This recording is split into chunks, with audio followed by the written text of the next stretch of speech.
तो मैं हमारी दादी सती निहाली देवी जी को वंदन करते हुए और उनके आशीर्वाद से कुछ मुद्दे मैं आपके सामने पेश करूंगा।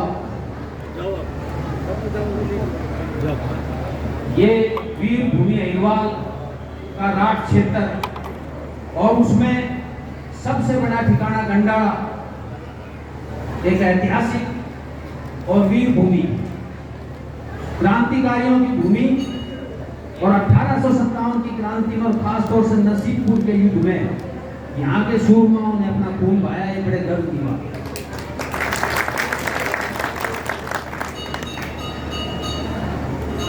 देखो भाई, बिना गांव और गोत्र का अहीर हो ही नहीं सकता और यही मूल मंत्र है जिसकी वजह से हमारा जो सामाजिक ताना बाना है। आप जब भी कोई रिश्ता भी करने जाते हैं तो आप क्या कोई कहीं जा रहे होते हो तो कोई पूछता है तो पूछता है भाई बिरादरी क्या है, गोत्र क्या है, काम ठिकाना कौन सा।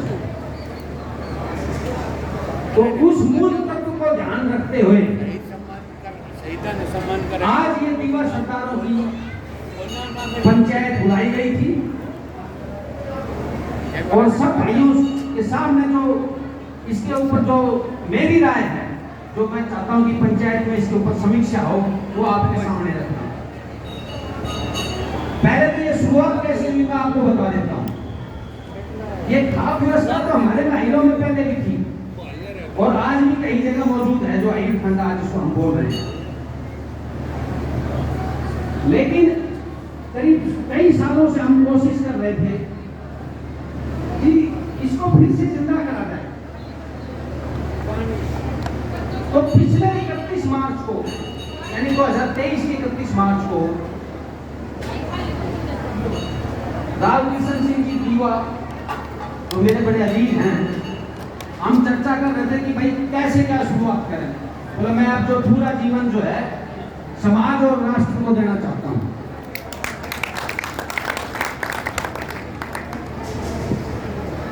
तो हंसी हंसी हमने कह दी भाई हमारे के अहीर खंडा खड़े करने की कोशिश है, ये कई बार फेल हो रही है। तो आप जो है रेजिमेंट को काम तो भरो चाल ही रहे, उसे एम में भी लाग जाओ। और वो हंसी और बातचीत में ये बात जो हमारे ये उसी टाइम गांठ बांध ली गई और राव किशन सिंह जी दीवा ने 31 मार्च को रिटायरमेंट के बाद सबसे पहले तो एक नया काम ये करा। बोला भाई ये जो खाने पीने में जो बर्बादी करते हैं ये जो 56 भोग बनाते हैं और बाद में कुत्ते भी इसको खाते नहीं है, तो बोला मैं रिटायरमेंट की पार्टी में कुछ अनूठा करना चाहता हूं। तो मेरा पार्टी मत दो, अहीर रेजिमेंट के लिए एक सेमिनार करवा दो। सेमिनार की जिम्मेवारी है डॉक्टर हरिंदर सिंह जी कानड़वास वालों की और आप धन आप लगाओ। बोला ठीक है, सेमिनार होगा और साथ में जो खाना होगा, जो भोजन व्यवस्था होगी, उसमें एक नई चीज ये होगी कि इसमें सिर्फ दाल चूरमा बनेगा देसी घी का। और उस दिन एक दीवा सरदार ने एक नया दीपक जलाया और वो पहला कदम था। फिर ये कहा कि भाई आज के बाद मैं ये ढूंढता हूं मेरे भाई कहां मौजूद हैं। और हंसी हंसी में बोले रहे कि भाई छोटो गोद से कम नाम मिलेगा। और जब ढूंढने लगे ये तो आपको ताज्जुब होगा 100 से ऊपर पहुंचने। तो इससे दो चीजें हुई, एक तो इस बिरादरी में जो नकारात्मकता घुस सके से कि कोई भी काम करो सबसे पहले 4 आदमी को बोल देगा या ना हो सके वो फुटो सही वाम न पाट दी से राव किशन सिंह जी दीवा ने। आप ये देख लो कैसे हम छोटा गोत्र मानते हो गोत्रों के कंपैरिजन में वो अफरिया कोसरिया और खोला हो, लेकिन इन्होंने अपने तेज से कर्मवीरता से पश्चिम उत्तर प्रदेश, मध्य प्रदेश, राजस्थान, हरियाणा तक के दीवा जो भाइयों से कांटेक्ट किया। कईयों ने बड़ी नकारात्मक बात नहीं करी, ऐसी बात नहीं बोले क्या करो गए शाम खड़े होती हो, लेकिन ये लगे रहे और इसका नतीजा ये है आज इस ऐतिहासिक दिन में और इस हमारी जो दादी सती का जो ये पवित्र स्थल है, यहाँ पर जो है आप सारे इस सरदारों में जो दीवा गोत्र के सरदार हैं वो सारे भाई आज इस पंचायत में मौजूद हैं। और ये पहला कदम है। मैं पक्का विश्वास करता हूँ कि आने वाले दौर में 100 से ज्यादा गांव दीवा सरदारी मौजूद होगी। और ये बात स्थापित होगी कि आदमी अगर लगा रहे लक्ष्य के प्रति ईमानदार हो तो सब कुछ हासिल किया जाता है। ये तो मैंने छोटा सा इंट्रोडक्शन बता दिया कि खाप की शुरुआत कैसे हुई।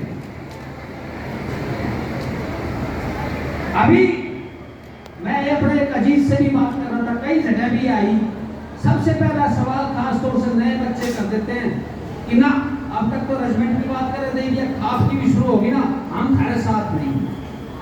तो क्या बोलते हैं, सबसे पहला जो इल्जाम लगाया जाता है वो ये बोलते हैं कि भाई ऐसा मैं एक को टूटता है।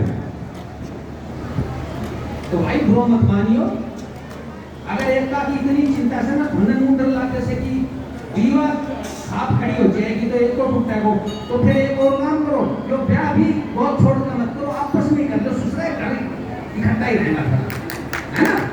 फिर तो कुरुबा नहीं टूटना चाहिए, जब मुसलमान करे से कि कुरुबा की कुरुबा में काका ताऊ ब्याह ले से, अरे इतना में पड़े हो से, किसने कह दिया खाप बनने से एक का टूटेगा। ये तो ये दीवा मजबूत है तो इनके दिए के देख के ही और दूसरे खापों कोई भी गठन किया जाएगा, तो एक का टूटेगा नहीं, बल्कि हम इस एक को मजबूत करेंगे। हर एक खाप का गठन होगा। अभी हमारे भाई जो यहाँ पे मौजूद है पूर्णसिका से, जो वो कह रहे थे भाई मैं इसके बाद जो अपने खोड़ा खाप खड़ी करूंगा और वहां की पंचायत करूंगी। बहुत बढ़िया। तो मेरी ये गुजारिश है, ये इल्जाम बद लगाना अपनी अनपढ़ता से, अपनी अज्ञानता की वजह से कि सिर्फ दीवा की बात हो रही है।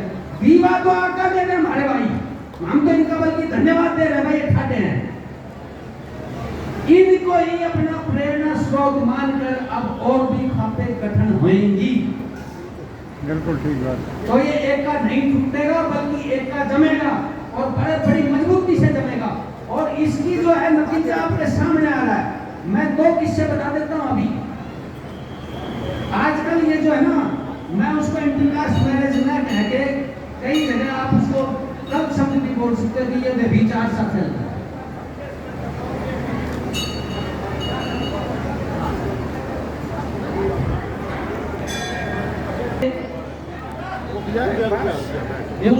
कहते हैं कि भाई ये नया जमाना जैसे पुरानी बात क्यों। तो मैं बिल्कुल उदाहरण के साथ बोल रहा हूं आपको। अभी पिछले महीने ही लंदन के अंदर, इंग्लैंड में 7 समुद्र पार और इन गोरे अंग्रेजों ने, जिनके अंदर ये पंचायत व्यवस्था है भी नहीं, इन्होंने क्या करा मालूम है, एक सिख कोर्ट स्थापित किया है। यानी एक तरह से सिखों की एक खाप स्थापित किया, बकायदा ऑफिशियल।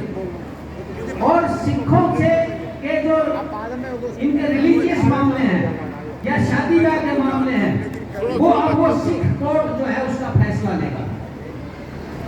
तो आपका अगर विचार आपके पास नहीं, आपके पास ज्ञान नहीं है, ज्ञान सीमित है, तो उसके मद्देनजर आप इस खाप व्यवस्था के ऊपर उंगली मत उठाइए। और खाप व्यवस्था आज की नहीं है, 1857 की क्रांति से पहले जो फौजें थी ब्रिटिश इंडिया की, उसमें जो सिपाहियों के मसले होते थे वो कोई वहां उनकी कोई कोर्ट नहीं सुन जाती थी। वहां उस बटालियन में बकायदा पंचायत होती थी और पंचायत के सरदार साहिबान वहां जो हिंदुस्तानी होते थे वो होते थे, वो फैसले लेते थे किसके कोड़ा लगेंगे, किसको सजा दी जाएगी, कैसे ली जाएगी। तो ये जो व्यवस्था है खाप की, ये जो है बहुत पहले से है। इसको अंग्रेजों ने इसलिए कमजोर करा 57 के बाद, क्योंकि 57 की क्रांति के अंदर अंग्रेजों ने इस व्यवस्था को देखा कि इसकी वजह से एक पूरा देहात इकट्ठा हो जाता हमारे से लड़ने के लिए, इसलिए सबसे पहले इस व्यवस्था को उन्होंने खत्म करने की शुरुआत करी। आज आपका इकबाल है, आपका राज है, आप हुक्मरान हैं, तो ये जो अच्छी व्यवस्था है इसकी आज आपको जरूरत है। और उससे भी बड़ी बात यह है, आज आदमी कायर हो चुका है। बुरा मत मानना, सब बड़े कटु बोल रहा हूं, कायरता हमारे सब के अंदर घुस गई है। बहुत कोई एक आधा आदमी होता लाख में जो सच को सच कह पाता, बाकी तो सारा मुस्सी पड़ के बैठ गए। तो अब बोले कौन, आका कौन ले, सर कौन कटाए। दूसरी चीज, आपकी औलादें तो होगी। पहले तो 10-12 होया करता था, 2 लाख दे दियो कि भाई सिर फोड़ अपना मारा बैरिया का और हमने बचा। इन सारा गए वो पपलूस है, उन पप्पू ने क्या करोगा, उन बस अपना गोदी में जमाया आंदो सो तो भारी लड़ाई लड़ा दो कौन। अब जब भी मसले होते हैं तो क्या होता है, हमारे पास फोन आता है, हम क्या कर रहे हैं, नंबरदार, अरे क्या नंबरदार सारो के नाम से 4 आंदो को आदमी सु क्या लड़ूंगा भाई बताओ। तो आपके पास ऐसा कोई संगठन होना चाहिए। इसके 2 मसले अभी आए हैं। एक तो पहले आया जमालपुर में, वहां एक दीवाओं की बेटी और दूसरी जात में सो जा रही थी, तो उन्होंने भाई क्या सांस है, तो जैसा बदमाश शहीद करता है हम तो क्या बोले, हम तो दहेज मांगो सो माले 1 रुपया में क्या करवाऊंगा, और इससे अच्छा 6 लड़का बताते हैं, इससे ज्यादा काफी लड़का, पर बदमाश को नया वाहना ढूंढ तो ऐसे ना। अब क्या हुआ, जिसने आज्ञा लिया, आगे की कहानी सुनो, जिसने आज्ञा लिया उन ऊं के खिलाफ 2 लड़ाई खड़ी कर दी, बोले ये बना ऐसा है क्योंकि इसने आज्ञा ले लिया। आज्ञा लेने वाला एक कृष्णजी दिवाई थे भाई, 2 लड़ाई दोनों अस्पताल में पहुंचा दिए, 2 एक थाना में पहुंचा दिए। अब अकेला आदमी क्या करे, संगठन कोई नहीं, खाप कोई नहीं, व्यभिचार हो रहा है, गलत काम हो रहा है। तब लगा कि भाई अब खाप की वाकई जरूरत पड़ गई, जितनी जल्दी से उसकी कार्रवाई हो। दूसरा आपने ये देख लिया जो कप्तान कौन सिंह साहब ने बताया, क्योंकि इस खाप व्यवस्था में किशन जी और कैप्टन कंवर सिंह जी बराबर के कप्तान हैं, उन्होंने बड़ी मेहनत की। तो कप्तान साहब ने वो 31 गांव वाली पंचायत की बता दी और देखो कितना बड़ा फैसला ले लिया उन्होंने। तो इसलिए जब आज लोकतांत्रिक व्यवस्था के तहत आपकी ताकत खत्म हो गई है, आपके अंदर वो नैतिकता रही नहीं है कि सच के साथ खड़े हो, उसको ताकत के साथ, तो फिर से खाप व्यवस्था की आज जरूरत पड़ गई है। और आप देख लो, अब चारों तरफ आप देख लो, अगर सिखों की कोई बात होती है कोई, तो उनकी मिसलें आ जाती है, उनके जत्थेदार आ जाते हैं, उनकी जत्थेदारी आ जाती है। जत्थेदारी क्या है, ये खापी है कि नहीं, जाटों की कुछ भी हो जाती है, आपके पड़ोसी हैं, आपके भाई हैं, इनकी रीढ़ की हड्डी क्या है, उनकी खाप व्यवस्था है। तो कोई भी भाई बिना ज्ञान के और इस तरह की बात करता है तो वह मार कर ले आओ, हमने उसको बिल्कुल तथ्य और सत्य के आधार पर उसको जो है उसको संतुष्ट करेंगे, क्योंकि ये जितने भी बकवास होती है इन चीजों के खिलाफ वो अज्ञानता की कमी से होती है। और वजह ये है, ये जो अंग्रेजी मीडिया खासतौर से, इन्होंने तो इतना अनसंट खाप के बारे में लिखा है, और हमारे जितने भी पानी को पापा कहने वाले नहीं पीटिया है, उनका ज्ञान उसी मीडिया के ज्ञान तक सीमित है। अरे वो तो अंग्रेजी में लिख रहे हैं, उन्होंने तो काम की व्यवस्था को देखा ही नहीं। हम यहाँ पैदा हैं, हमने यहाँ देखा है, तो हमारे तत्व को हम समझेंगे या वो पानी को पापा कहने वाले समझेंगे। तो इसलिए इस खाप व्यवस्था की जरूरत पड़ी, इसके ऊपर चर्चा हो, हम चर्चा से इनकार नहीं करते, हम करते नहीं इस बात से, लेकिन खुसर फुसर नहीं हो। इसलिए आज ये बैठक बुलाई थी कि सब अपने विचार रखें, और पंचायत का कैसे आयोजन किया जाता है वो भी अब आप सीखने को मिलेगा। बड़ी अच्छी बात है कि कुछ नई पीढ़ी के जवान बच्चे भी आए। हमने इस खाप को बुद्धि खाप नहीं बनाना है, खांसती हुई खाप नहीं बनाना, इसमें हमें नौजवानों की भागीदारी भी चाहिए और मातृशक्ति और मैंने कहा देते हो भाई आज चलो, आज तो हमने प्रसाद चख लिया, मातृशक्ति की भागीदारी आज तो हमारी व्यवस्था शुरू से रही है, एकदम काम की नहीं है कि हमारी माँ बहन बेटी अभी भी पीछे रहती है, तो उनका योगदान कैसे हो सकता है कि आगे से कोई ऐसी पंचायत कभी किसी मौके पे हो किसी ठिकाने में, तो वहां जो रोटी की व्यवस्था हमारी माँ बहन बेटी करे, हर घर से 10-20 रोटी आए, चाय आ जाए, लस्सी आ जाए, दाल आ जाए, ताकि उनको भी लगे कि भाई ये कोई ना कोई एक आयोजन चल रहा है कि जो समाज के भले के लिए चल रहा है। और जो पढ़ी लिखी है अगर वो यहाँ बोलने के लिए, अपने विचार प्रकट करने के लिए, तो कोई बुराई नहीं। खाप व्यवस्था को खड़ा करने से पहले 3 चीजों का आपने ध्यान रखना है। खाप व्यवस्था में सबसे बड़ी चीज है आपके पास में नेतृत्व हो, लीडरशिप हो, एक चीज, और लीडरशिप पॉलिटिकल नहीं चाहिए, आप समझे ना। पॉलिटिकल लीडरशिप हमारी काम कर रही है, हमें कोई एतराज थोड़ी है, लेकिन जो सामाजिक कोई भी हम व्यवस्था खड़ी करते हैं तो उसकी लीडरशिप भी सामाजिक ही हो, क्योंकि अगर वो पॉलिटिकल होगी तो कभी भी उसमें ऐसी क्षमता हो ही नहीं सकती, वो कहीं ना किसी तरफ उसका झुकाव होगा, और जहां झुकाव पैदा होगा वहां अन्याय होता है। तो सामाजिक व्यवस्था के तहत में होगी सिर्फ और सिर्फ सामाजिक लीडरशिप। अब इसके सबसे बड़े दुश्मन कौन बने तो मैं बता देता हूँ। कोई भी नेता, पॉलिटिकल नेता नहीं चाहेगा हीरो में खाप खड़ी हो, क्योंकि इनके गोडे कमजोर होते हैं। आप जब भी आपको दिक्कत होती है इनके दरबारों में जाके आप माथा रगड़ देते हो। जब उनको लगेगा कि सामाजिक व्यवस्था, सामाजिक नेतृत्व तो खड़ा हो रहा है तो सबसे ज्यादा टीस इन्हीं को होगी। कौन अपने आप को कमजोर करना चाहेगा? क्यों? सामाजिक व्यवस्था खड़ी कर दी तो दरबारों में हाजिरी लगनी बंद। और आज ये हो रहा है कि कौन की समस्या होता है तो हम वहां हाजिरी लगाते हैं। नहीं, ऐसी व्यवस्था होनी चाहिए सामाजिक कि अगर समाज के ऊपर कोई आ जाए दिक्कत तो वो लोग भी यहाँ इस पंचायत में बैठे। ऐसी व्यवस्था खड़ी तभी होगी जब लीडरशिप विशुद्ध होगी समाज में। दूसरी चीज है प्लानिंग। इस खाप व्यवस्था को जैसे आज एक बड़ी पंचायत कर दी, नहीं, हम इसको धरातल तक ले जाएंगे। जहां दो परिवार है वहां पे भी उसको कहने की तू ऐसे प्लानिंग कर, अपने परिवारों को, अपनी नई पीढ़ी को ऐसे तैयार कर। जहां बड़े बड़े गांव हैं, हर गांव में 2-3 गुट हो जाते हैं पॉलिटिक्स की वजह से, तो एक गुट यहाँ आता है, दूसरा नहीं आता इस पंचायत में। आज भी वो होगा, मैं इनकार नहीं कर रहा इस चीज से। तो हमने एक प्लानिंग जो है, रूट जो लेवल है, जो ग्रास रूट लेवल होता है, जो हमारी व्यवस्था का जो सबसे छोटा पहलू हमारा गांव होता है, हमारा ठिकाना होता है, तो वहां बकायदा इस प्लानिंग के साथ हम आगे बढ़ेंगे। और तीसरा जो सबसे अहम है कि जो भी इस पंचायत में है अपने अपने गांव ठिकाने की नुमाइंदगी कर रहे हैं, अपने परिवार की नुमाइंदगी कर रहे हैं, और इस दीवा सरदारी की और कौम की नुमाइंदगी कर रहे हैं।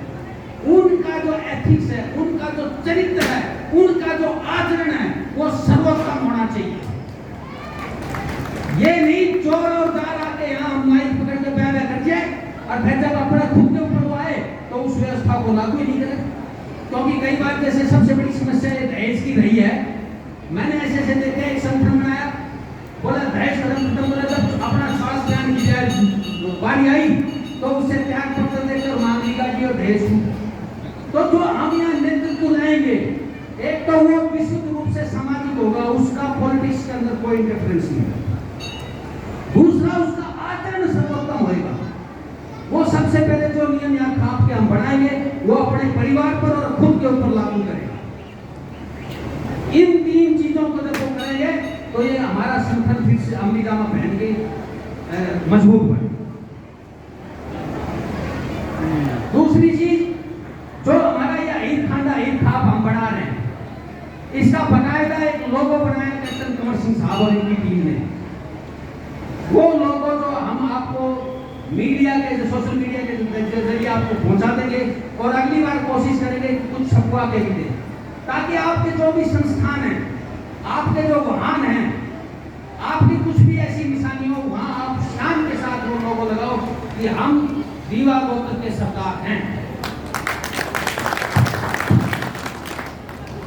साथ में आज ये फैसला भी लेंगे कि साल में हम 2 कम से कम मीटिंग करें।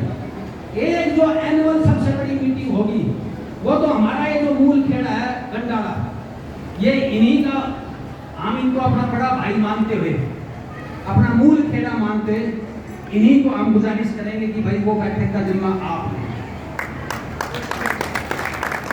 दूसरी, एक मीटिंग हम बारी बारी से जितने भी हमारे ठिकाने हैं दीवाओं के, चाहे वहां 10 घर हो, चाहे 50 हो, चाहे 100 हो, चाहे पूरा खेड़ा हो।